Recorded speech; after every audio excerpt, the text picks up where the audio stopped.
Spravili ste si inventúru, prípadne vám niekto s ňou pomohol, máte zoznam vecí, v ktorých by ste sa mali cítiť sebavedomí a nie je to tak?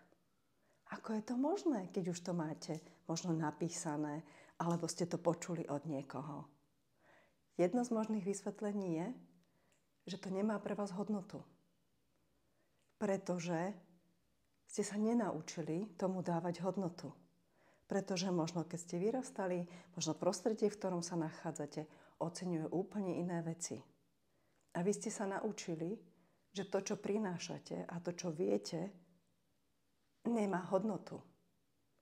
A keď to začne mať hodnotu, tak vtedy začnete mať pocit sebavedomia. Poviem príklad.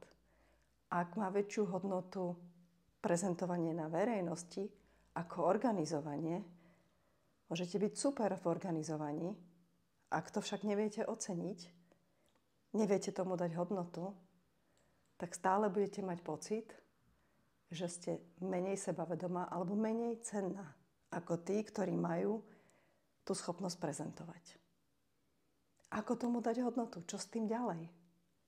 To si povieme v budúcom videu.